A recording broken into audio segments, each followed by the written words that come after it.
Deuteronomio capítulo 8.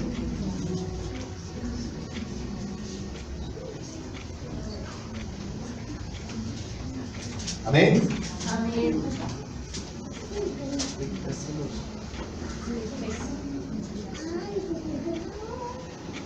¿Listos?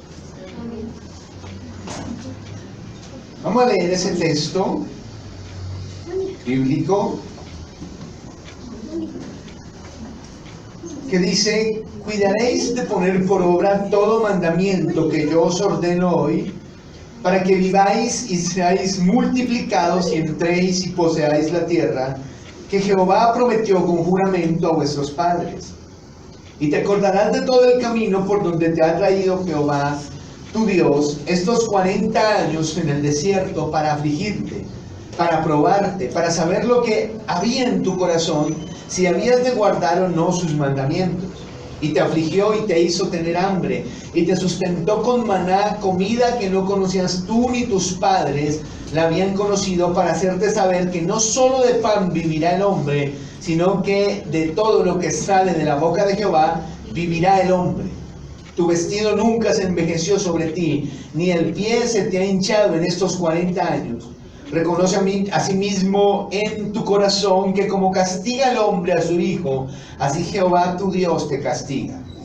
Guardarás pues los mandamientos de Jehová tu Dios, andando en sus caminos y temiéndole.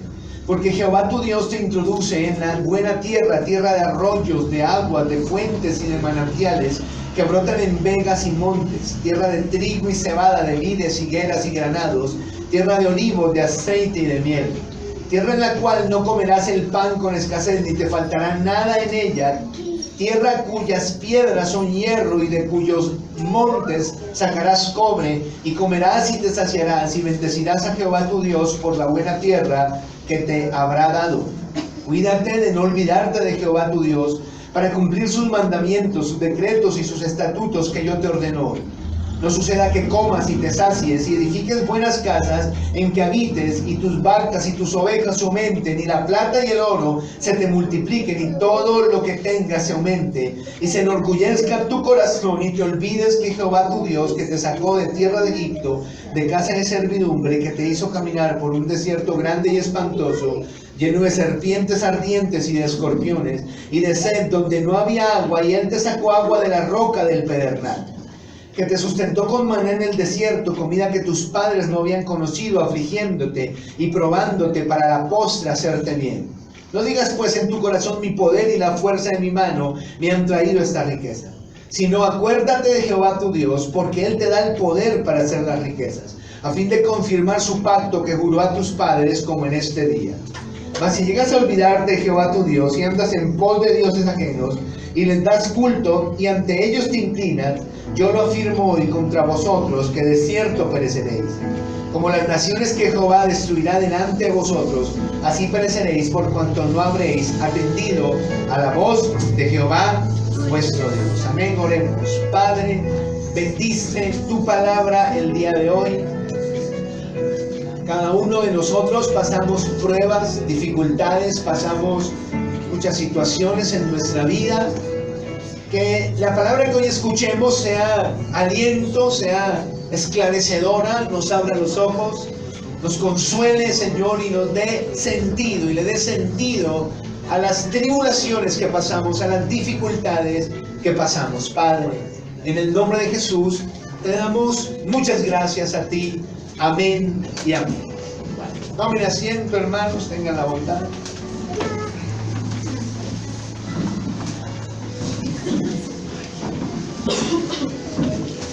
¿Verdad que usted no perdió la costumbre de traer su cuaderno los miércoles? ¿Verdad que no? ¿Ah? ¿Cierto que no? Ni perdió la costumbre de traer su esfero, su Biblia, para el culto de estudio bíblico, porque este es culto de estudio bíblico. Esto se ha perdido en muchas congregaciones, ¿no? El estudio bíblico, expositivo, sistemático de la Escritura, pero aquí no. Amén. Aquí creemos en eso, estamos firmes en eso, y por eso lo hacemos. Vamos a hablar hoy, en este estudio de Deuteronomio, sobre el propósito de la aflicción. ¿Ven? Todos los cristianos, todos, escúchese bien, todos pasamos aflicción en la vida, ¿no? Todos nos tocan vivir momentos muy difíciles, momentos realmente fuertes. Nadie queda excepción. Todos o los hemos vivido, o lo están viviendo, o lo van a vivir. Y hay dos preguntas que un creyente se hace en esos momentos. La primera pregunta es ¿por qué? ¿Cierto? Y la gente se pregunta ¿por qué me pasan estas cosas? Y contrario a lo que la gente cree, pues existen razones. Pasamos tribulación porque estamos en un mundo caído, ¿no?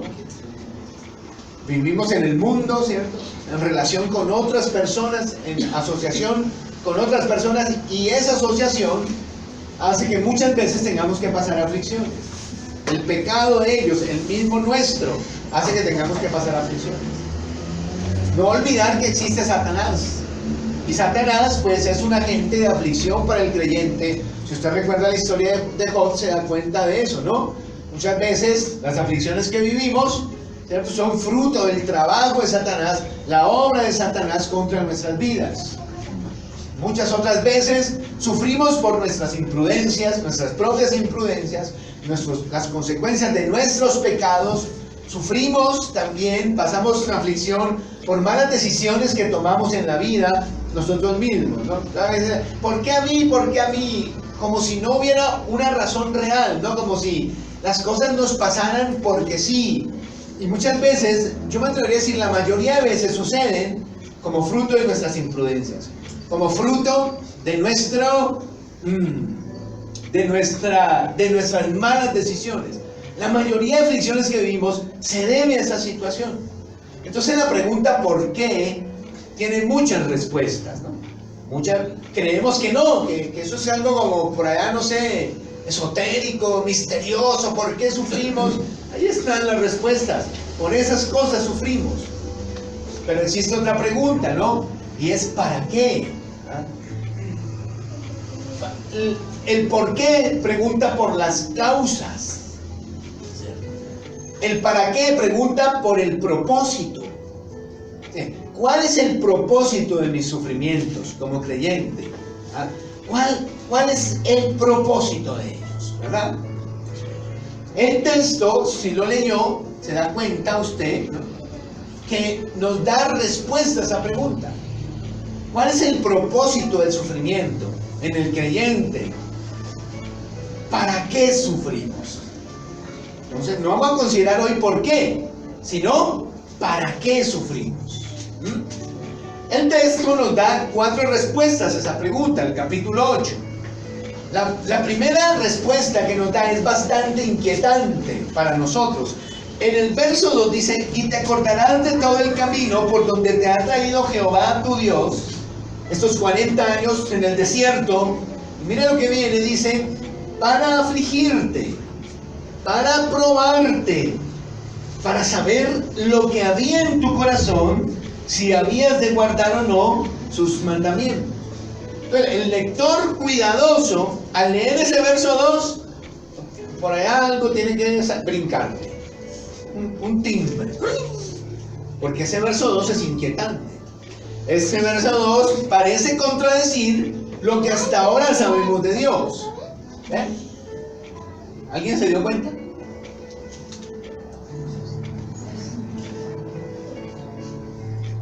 No son lectores cuidadosos, entonces.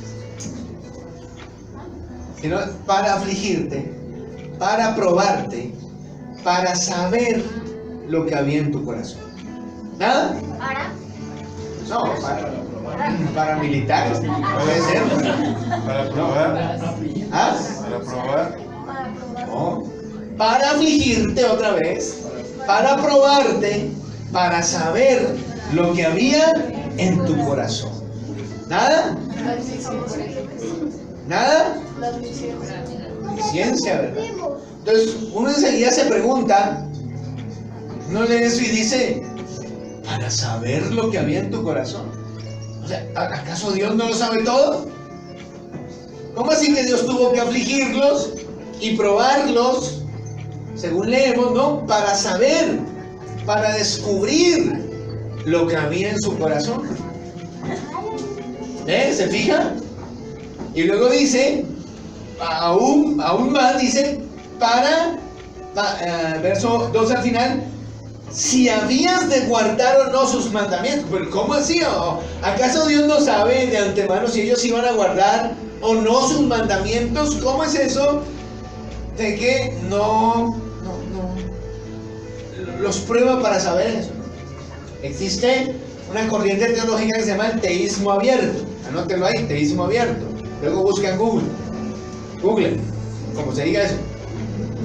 El teísmo abierto dice que aunque Dios lo sabe todo, elige no saber algunas cosas.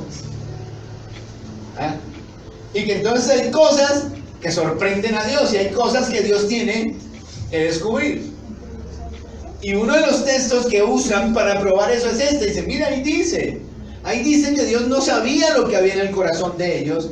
Ahí dice que Dios no sabía si ellos le iban a obedecer o no. Y entonces tuvo que probarlos y afligirlos para saber qué había allí adentro. Dicen estos exponentes del teísmo abierto, ¿no? La doctrina ortodoxa nos dice, Dios lo sabe todo. Dios sabía desde el principio, desde la eternidad, qué había en el corazón de los israelitas. Y Dios en efecto sabía que si ellos le iban a obedecer o no. ¿Ven? Eso es lo que nos dice la doctrina cristiana ortodoxa. Bueno, esas cosas. Entonces, ¿cómo se explica esto? ¿No? En primer lugar, habría que quitarnos como esa incógnita de la cabeza. ¿Cómo vamos a explicar esto? Viene el señor ateo un día y dice, mire lo que dice su Biblia, mire eso. Viene, no sé, alguien, hay sectas de todos los colores, sabores y aromas hoy día, ¿no? Y le muestran eso y le dicen, mira, ahí dice, su Dios no conoce todo. O por lo menos elige no saber todo. O limita su conocimiento. Entonces, ¿cómo explica usted eso? Y usted dice, espere, llamo al pastor. Pastor, ayúdeme. No. Bueno, eso puede tener dos explicaciones. ¿Sí? La primera explicación, siempre les he hablado de esto, es lo que se llaman los antropomorfismos, ¿no? Los antropomorfismos son explicar las verdades de Dios a través de un lenguaje humano. Y para que las personas comprendan mejor, siempre uso aquí la ilustración de lo que hacen las profesoras con los niños del jardín, ¿no?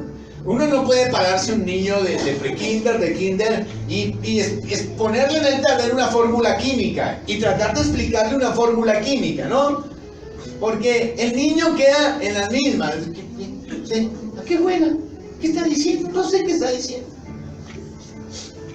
Siempre entienda que la Biblia está tratando de explicarnos lo inexplicable, o sea, Dios. Está tratando de darnos acceso a lo que es inaccesible, es decir, a Dios. Entonces usa muchas veces un lenguaje muy humano para que nosotros podamos como que medio entender la profundidad de Dios, los misterios de Dios. Eso se llaman antropomorfismos. Usar un lenguaje humano, muy humano, para tratar de explicar los misterios de Dios. Entonces por eso ahí dice, da a entender como si Dios no supiera. Pero sabemos por otros textos de la Biblia que en realidad Él sí sabe, ¿no? La otra forma de explicar eso es que hay una mala traducción aquí.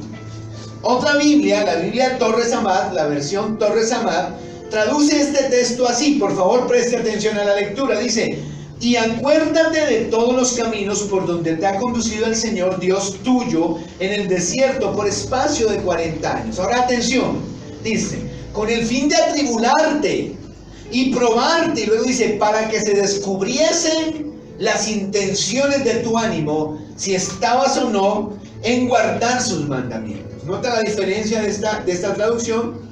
Aquí colocan no como si Dios no supiera, sino como que Dios los probó y los afligió con el fin de que se descubriera lo que había en su corazón. La palabra saber, ahí en su Biblia, la Reina Valera 60, saber, en hebreo es yadá. Yadá, en efecto, su significado primario es conocer, saber. Pero se puede traducir de muchas otras maneras.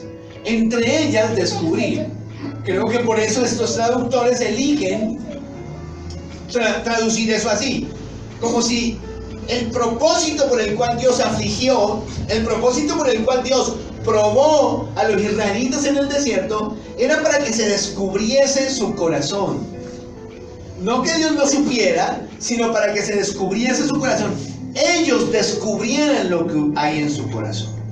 Esas son las dos formas en que podemos explicar este texto. En primer lugar, un antropomorfismo. En segundo lugar, una mala traducción, ¿no? Pero el punto aquí es, ya he explicado esto, que Dios nos aflige para conocer el corazón. No que Él necesite conocer lo que hay dentro de nosotros. Él todo lo sabe, ¿verdad? Pero nosotros sí necesitamos saber lo que hay en nuestro corazón.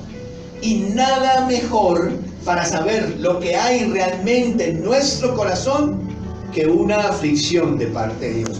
Una tribulación, una prueba de parte de Dios. Eso nos muestra lo que realmente hay en nuestra vida. Eso saca o lo peor o lo mejor de nosotros. Una tribulación. Se lo repito. Una tribulación saca lo peor o lo mejor de nosotros. Descubre nuestro corazón. ¿Quiere saber usted qué tan espiritual es usted? ¿Quiere saber usted cómo está su relación con Dios? Analice cómo se comportó en medio de una tribulación. Analice lo que dijo, analice sus actitudes, analice sus intenciones, y entonces usted tendrá un verdadero diagnóstico, un verdadero retrato de cómo está su vida delante de Dios. La mayoría de nosotros somos una máscara, ¿no? Casi toda la vida. Pero cuando viene la aflicción, las máscaras por lo general se caen y uno es tal cual es. ¿Me hago entender? Ahora, ¿y para qué conocer el corazón? Precisamente para que usted se dé cuenta qué necesita afirmar en su vida, qué necesita reforzar en su vida, qué cosas necesita cambiar en su vida. Entonces usted se pregunta, ¿cuál es el propósito? ¿Para qué sufro? Ya dijimos por qué, ya por qué tiene su respuesta. Pero ¿para qué sufro? Dios diría, para que conozcas tu corazón, para que conozcas lo que hay dentro de ti, para que conozcas cómo está tu relación conmigo. Porque es ahí, en medio del fuego de la prueba, donde nos revelamos tal y cual somos, en muchas ocasiones. Entonces, ahí está el primer lugar. La segunda respuesta que tenemos aquí es enseñar a depender. El verso 3, ahí siguiendo, vuelve y dice, y te afligió. Amén. Y te hizo tener hambre. Qué cosa tremenda esta, ¿sí? Me llama mucho la atención. Ya le explico por qué. Y te afligió. Y te hizo tener hambre. Luego, y te sustentó con maná, comida que no conocías tú, ni tus padres la habían conocido. Y aquí viene el para. Dice, para hacerte saber que no solo de pan vivirá el hombre, sino de toda palabra, lo que sale de la boca de Jehová vivirá el hombre. Ese es el segundo para qué. El segundo propósito está allí. No solo Dios nos aflige para que conozcamos lo que hay dentro de nuestro corazón, nuestra realidad, sino que Dios también nos aflige para enseñarnos a depender de Él. Me llama la atención lo que dice ahí, ¿no? Verso 3, y te afligió. ¿Quién fue el que los afligió? Dios. Fue una acción directa de Dios. Dice, ¿quién afligió a los israelitas? Dios. Y luego dice, verso 3, de nuevo dice, y te hizo tener hambre. ¿Quién les mandó el hambre? Dios. Pasaron hambre por una acción directa de Dios sobre ellos. Pero a su vez, mientras el Señor los afligía, les hacía pasar hambre, también proveyó una salida milagrosa para ellos. ¿Qué fue cuál? Dice el mismo verso 3, y te sustentó con maná. Pero eso tenía un propósito. ¿Cuál era el propósito? Dios no los afligió por afligirlos. Dios no les hizo pasar hambre y necesidad por el afán de hacerlos pasar hambre, solo por verlos sufrir, gozarse en su dolor, sino que Dios tenía un propósito y era enseñarles a depender. Note lo que dice ahí, para enseñarte. Verso 3, ¿verdad? Para hacerte saber que no solo de pan vivirá el hombre. No solo de pan vivirá el hombre, sino de todo lo que sale de la boca de Jehová vivirá el hombre. ¿Qué quiere decir esto? El pan aquí representa lo material. Es como diciendo, Dios te aflige para que aprendas a no depender de lo material. Para que aprendas a no depender de tu fuerza, de ti mismo. Dios te lleva a situaciones límite extremo para que aprendas a no confiar en los hombres, a no depender mejor de los hombres. Eso quiere decir, hay pan. No solo de pan vivirá el hombre, sino que tienen que aprender a depender. Dios nos aflige para que aprendamos a depender, entonces, de sus promesas. ¿Qué había pasado con los israelitas? Ellos salieron de Egipto y tenían a Dios de su lado. No importa si pasaban hambre, tenían que confiar que Dios los iba a alimentar. Y no importa si el vestido se gastaba, tenían que confiar que Dios los iba a vestir. Y no importa los enemigos que se pararan frente a ellos, ellos debían confiar que Dios los iba a defender. Eso es. Ese era el pan, la palabra. De eso debían vivir. De la confianza en lo que Dios había dicho, de la confianza en Dios. Ese era su sustento, esa era su base, eso era en lo que tenían que depender. Y la razón por la que Dios los afligió y les hizo pasar hambre y los hizo pasar por todo eso, es para que ellos aprendieran a depender de sus promesas, a depender de sus palabras, a depender de Dios y no de nada más. ¿Sí me van a entender? Hermanos, esta sigue siendo el mismo propósito de Dios al afligirnos, al hacernos pasar necesidad. No sé si se ha dado cuenta, somos creyentes, pero todavía vivimos mucho por la vista. Dependemos demasiado del pan material. Entonces dependemos mucho de lo que nosotros podemos hacer. Dependemos mucho de los hombres, de los seres humanos, del pastor, del líder. Dependemos mucho de nuestros hijos, de nuestro cónyuge. Dependemos mucho de nuestra familia. Dependemos mucho de nuestro esfuerzo personal. Estamos dependiendo demasiado del pan muchas veces.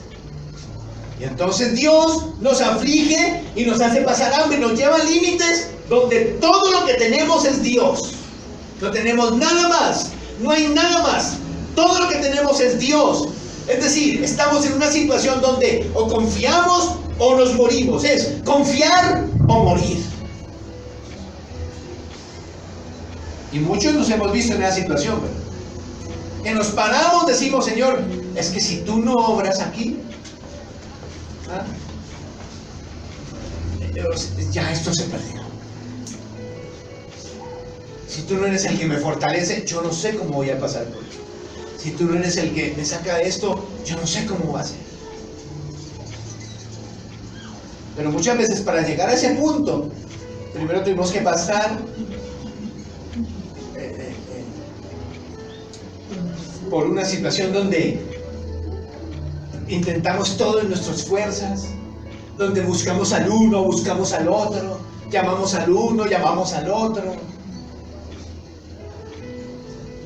Confiamos en lo que no se debe confiar. Dependemos de quienes no debemos depender. Y cuando hemos pasado todo eso, entonces Dios nos aflige, nos lleva al límite, allí donde no hay hombres en quien confiar, donde no hay hombres en quien depender, donde no hay pan, donde no hay nada. Y allá nos dice, tienes que aprender que no solo de pan se vive. Tienes que aprender que el creyente vive de lo que sale de la boca de Dios, de las promesas de Dios, de lo que Él ha dicho. De eso vive un creyente. Anda por fe y no por vista. Pero para que aprendamos eso, es necesario pasar por las tribulaciones.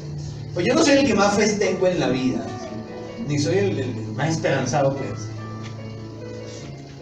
Pero Dios me lleva en ese trato, ¿no? Yo era muy temeroso, muy miedoso, muy pesimista, muy negativo. Y a todo yo le veía, y temeroso, y temeroso. ¿Qué me ha hecho con estos años aprender a confiar en el Señor, a esperar, pues a no desesperarme así como se desesperan los que no tienen esperanza, a ver las cosas buenas, a tratar de ser positivo y esas cosas? La prueba, la prueba, la prueba. Vez tras vez Dios me ha pasado por pruebas, pero las mismas veces que me ha pasado por pruebas he visto siempre su mano. Y yo entiendo el mensaje de Dios es: y la próxima no te preocupes, y la próxima estate tranquilo, y la próxima firme ahí, no, porque nada va a pasar. Y con los años va pasando uno las pruebas y siempre está el pensamiento ahí: tranquilo, Dios tiene control, tranquilo, Dios va a hacer. Y está eso. Pero ese pensamiento se sembró ahí solo a partir de pruebas y pruebas, donde el Señor siempre obró y le enseñó a uno: yo estoy en el asunto, yo estoy ahí tranquilo. ¿Ven? Entonces, ¿para qué me aflige el Señor? Para conocer el corazón, para que yo conozca mi corazón, para que sepa lo que hay allí, tenga un diagnóstico muy exacto acerca de cómo está mi espiritualidad. Para eso se necesita una enfermedad, para eso se necesita escasez, para saber esas cosas se necesita pasar por un problema familiar. Y ahí yo voy sabiendo. ¿Para qué me aflige el Señor? Para que yo aprenda a depender, para que aprenda que no solo de pan vivo, sino que vivo de las palabras que salen de la boca de Dios. Número 3. El tercer propósito sería demostrarnos su paternidad. El verso 5 en el mismo capítulo 8 dice: reconoce a sí mismo en tu corazón que como castiga el hombre a su hijo, así Jehová tu Dios te castiga. ¿Ah? ¿Cómo le parece? ¿Qué dice ahí? Moisés dice: los israelitas deben reconocer que si Dios los castiga, eso es una prueba de que son hijos. ¿Ok? Y uno dice: pero no hay otra manera de enterarnos que eres nuestro Padre, no habrá otra formita. Sí, hay otras, pero una es la tribulación. A ver, muchos creyentes se preguntan: ¿por qué a los malvados les va bien y a los cristianos no tan bien? ¿Se ha hecho usted la pregunta? Usted se analiza a veces, dice: mire, yo sirvo al Señor en un ministerio, yo trato de hacer la voluntad de Dios, ¿verdad?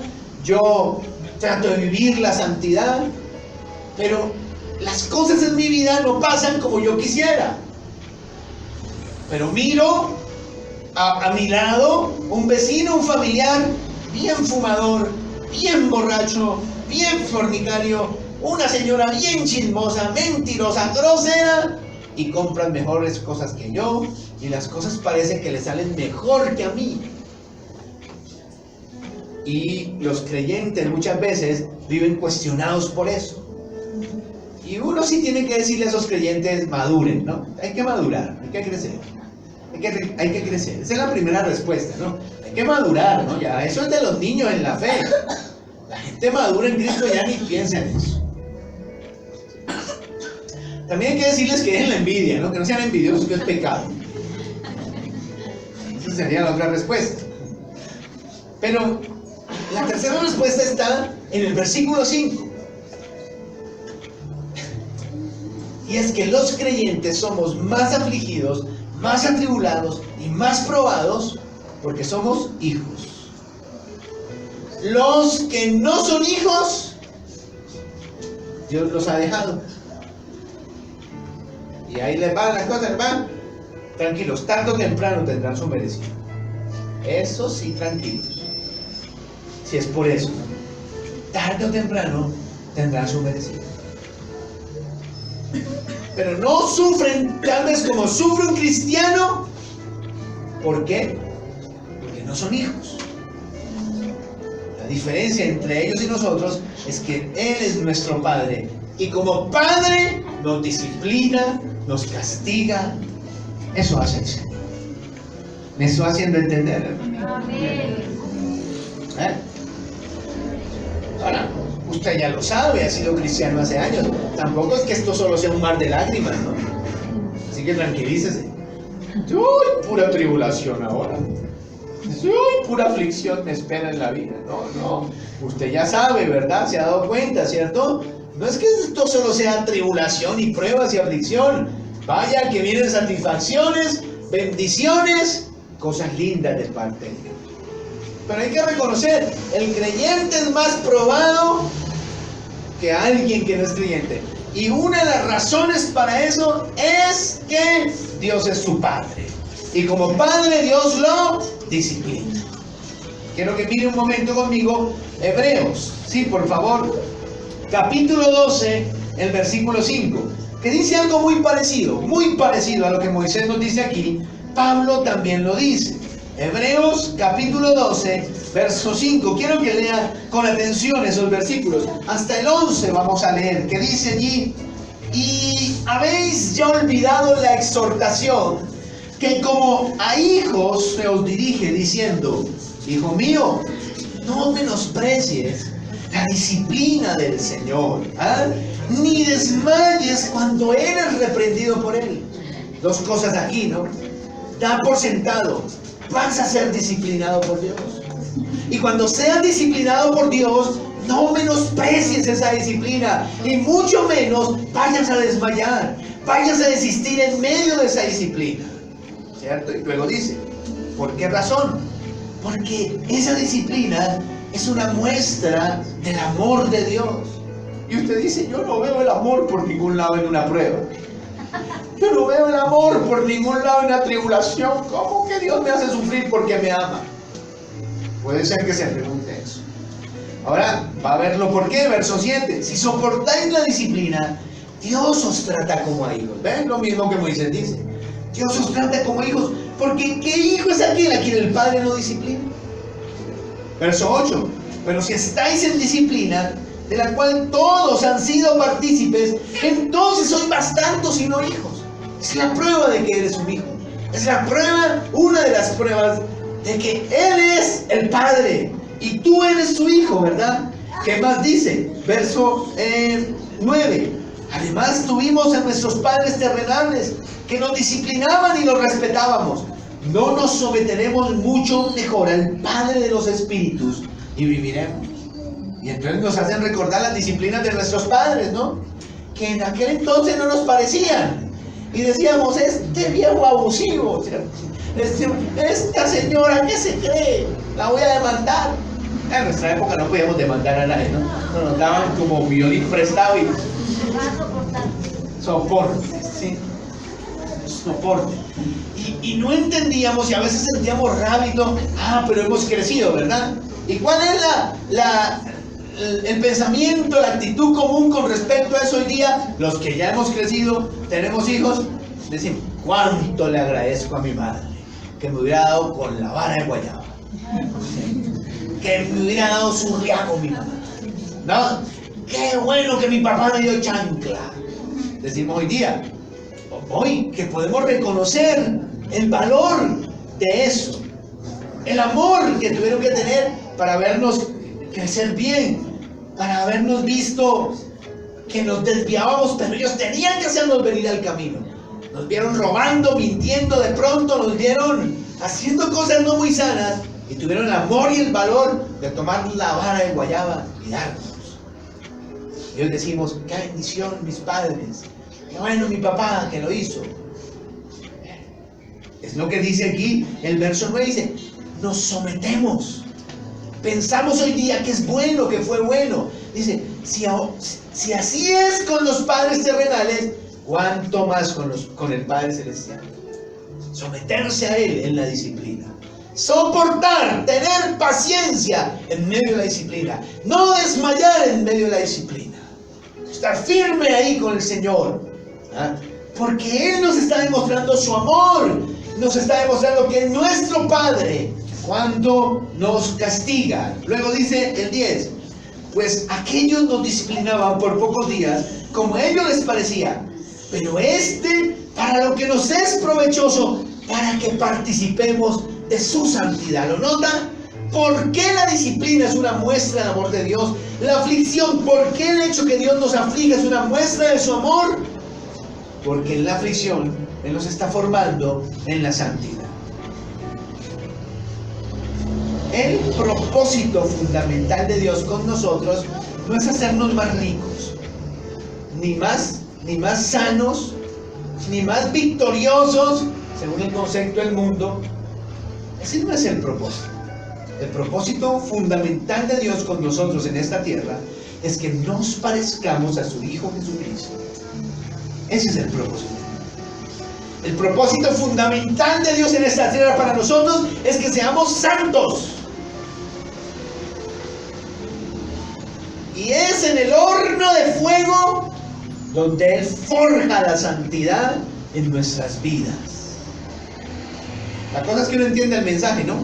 Porque uno es bien tarugo a veces.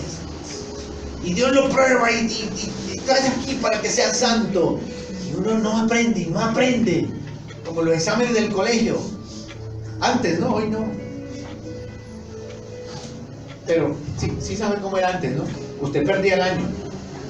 Así a algunos aquí les parezca extraño, existió una época en la historia de la humanidad donde uno perdía el año. El año se perdía. Y entonces, ¿qué pasaba? Usted fue bien bruto y no estudió todo el año. Y entonces, al final del año, le llamaban la habilitación. La habilitación era que usted, como no perdió 1, 2, 3 materias, tenía que ir a hacer un examen a fin de año. Si pasaba el examen, pasaba el año. Una oportunidad tenía. En otros colegios había la rehabilitación, que eso era para los más brutos. Había habilitación y rehabilitación. Si no pasaba ninguno de los dos, perdía el año. ¿Y qué tenía que hacer? Vuelva a repetir. ¿Usted se imagina? Y hubo gente que se especializó en octavo, en séptimo, en noveno, en 11 se especializaron, repitieron 2 y 3 veces una.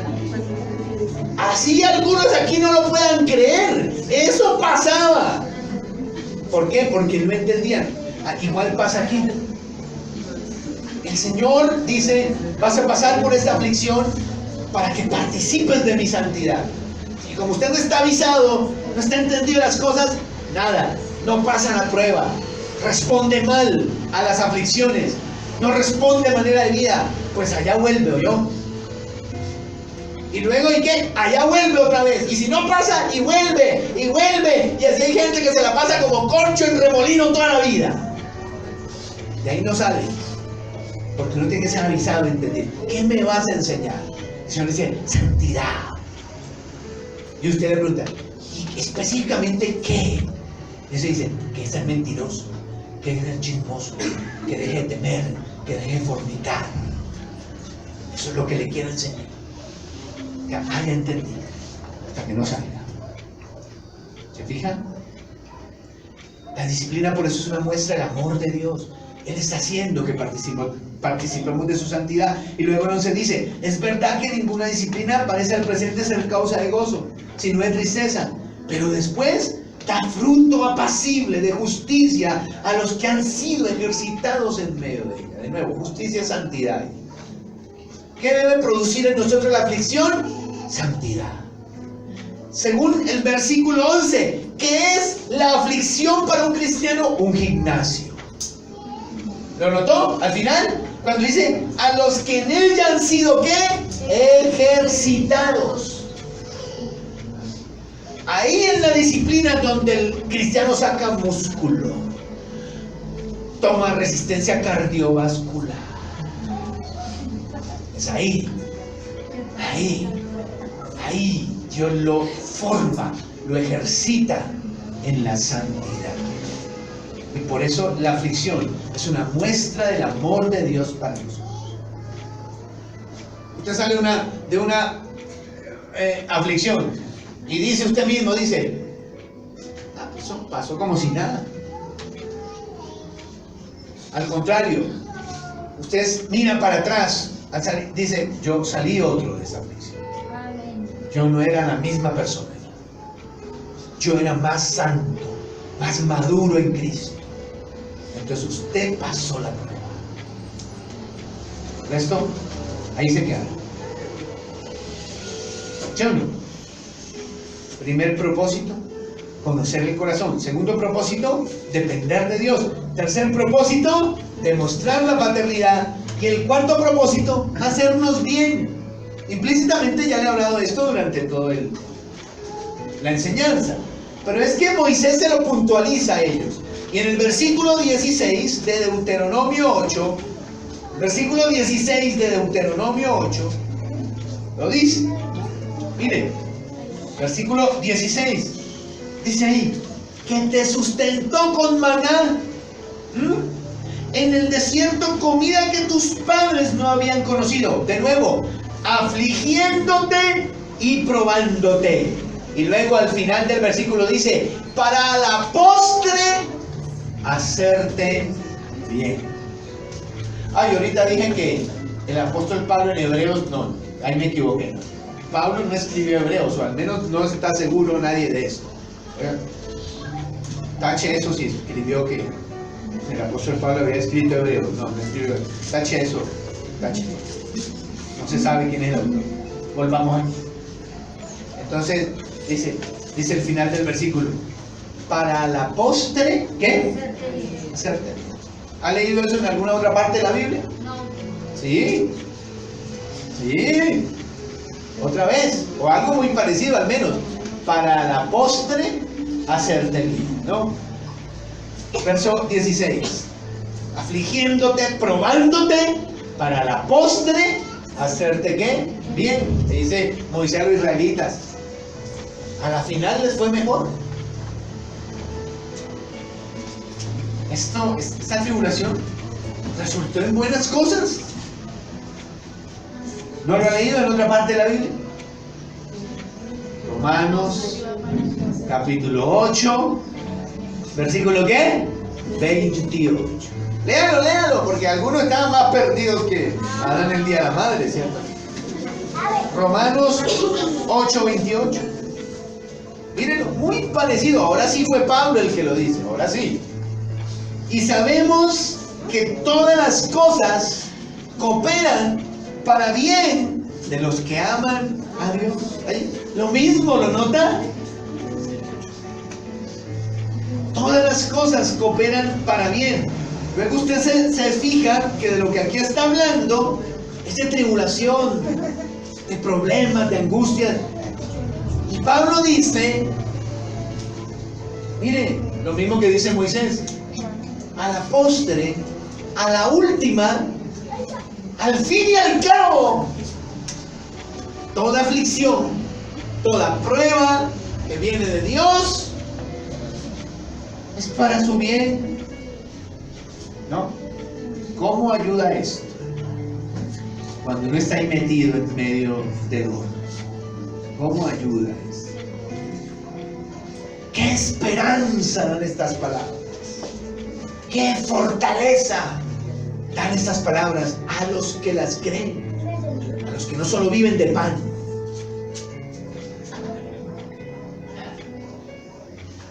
¿Qué ánimo nos pueden dar estas palabras? Usted está ahí soportando en medio de la desesperación, la angustia, la tristeza, por donde todos hemos pasado. Pero ahí en medio de las lágrimas del dolor, usted se repite, esto es para mí. Dios sacará buenas cosas de esto. Dios tiene un plan. Dios tiene un propósito. Yo lo creo. Yo lo creo. Yo lo creo. ¿Qué esperanza son esas palabras? A los que las creen. A los que no solo viven de pan, sino de toda palabra que sale de la boca.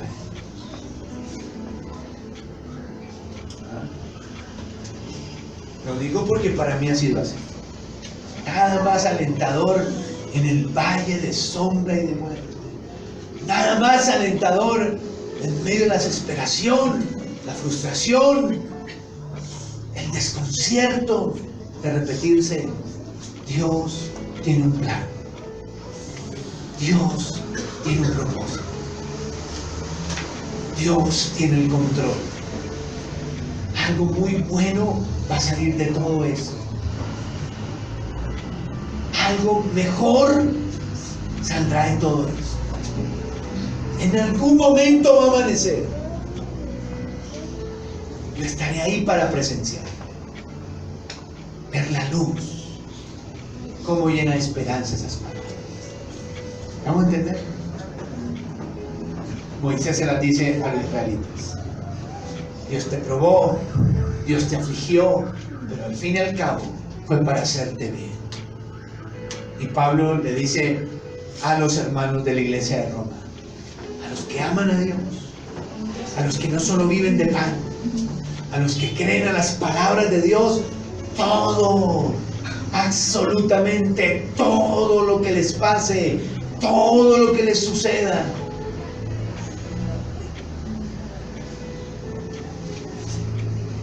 ayuda para bien de ellos. Amén. Bueno, ahí está. ¿Para qué lo prueba Dios? Para que usted conozca su corazón, para descubrir su corazón. Ahí es donde usted sabe qué tan espiritual es, cómo está de fe, cómo está su relación con Dios. Ahí es donde usted sabe. ¿Qué más? Para que usted dependa de Dios. ¿Para qué me aflige Dios? Para que dependa de Dios. Ahí usted aprende a confiar solo en Él, a depender de Él. No importa si no lo llaman, no lo visitan, no importa si no le dice nadie nada. Usted no solo vive de pan, sino de las palabras